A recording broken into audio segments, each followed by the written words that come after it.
E3 has ended, and I can already hear the chants rumbling through the air. Nerds all over the place, shaking in their chairs, foaming at the mouth and bubbling with orgasmic bliss. Their nails are digging into their armrests as they yell out in unison, "Hype!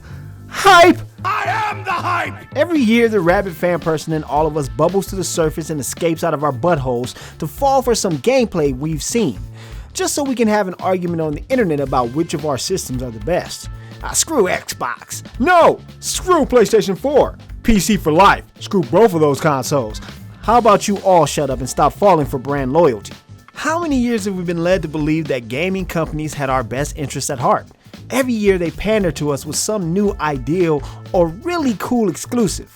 Meanwhile, a lot of us are paying subscriptions to play games online, even after we already spend $60+ a month on an internet service, just for them to one day let us know that the server is going down on this game forever. Sorry about that $59.99 you paid once upon a time.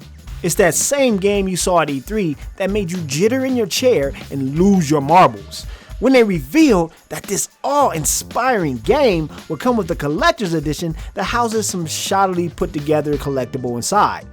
We couldn't help but head to the nearest website and instinctively place a pre-order in hopes that it wouldn't sell out. It's that sadness that hits months later after a game arrives that didn't quite live up to expectations. Not because it was a bad game, but because it wasn't what we expected, or it was an unplayable mess when it was released. We never sit back and ask, why are we giving money for something that could be a total piece of crap?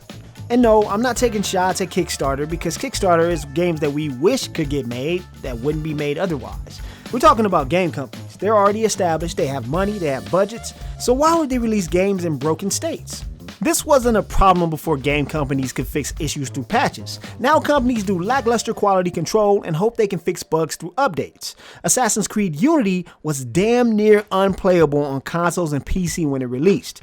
A glitch-ridden mess of polygons and crashes that lit a match under the buttocks of the gaming world. How can we forget the mess that was Arkham Knight on PC? A game filled to the brim with so many bugs, crashes, and stuttering frame rate issues, you would think that the Riddler literally messed with the code as a troll to us gamers. Let's not mention that the game is still being fixed as of June 13th, 2016. You may be saying to yourself, man, those are old games with old problems. What about the recently released Homefront?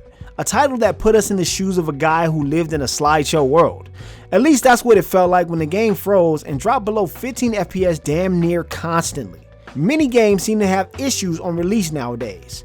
Watch Dogs, Battlefield 4, Halo Master Chief Collection, Grand Theft Auto Online, Dragon Age Inquisition, and many more. Whose fault is this? Well, of course it's the publisher's fault for pushing out a product they know barely passed certification on consoles. While on PC, they can push out any old pile of steaming crap without even having to pass a test. The developers are somewhat at fault because they had a budget and knew what they were getting into. It's also our own damn fault. Why do we feel the need to reward companies with our hard-earned cash after they let us down consistently? You would think that the public would have trust issues after such mistreatment. We continue to pre-order games in hopes that we'll be the first ones to get our hands on it. That, or we've been distracted by the idea that a collector's edition will sell out and never see the light of day again. Only to realize that these things almost never sell out and are 95% not worth it. Listen, I know how it feels to want to be the first person out of the gate in a new game. I'm totally one of those people that has a gimme gimme gimme attitude.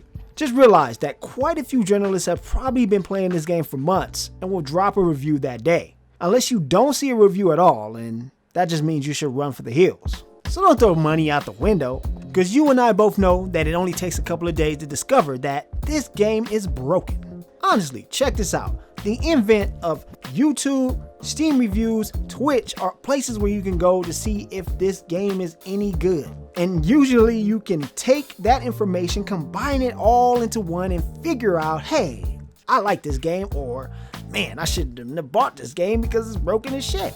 How about this, guys? We stop pre-ordering games for a little while and let the video game companies earn our fanaticism again. I know that these collector's editions are shiny. You can get a mask in one, a record, and is that a Persona 5 plushie? I'm pre-ordering right now. Oh wait, don't be like me. Stop doing this.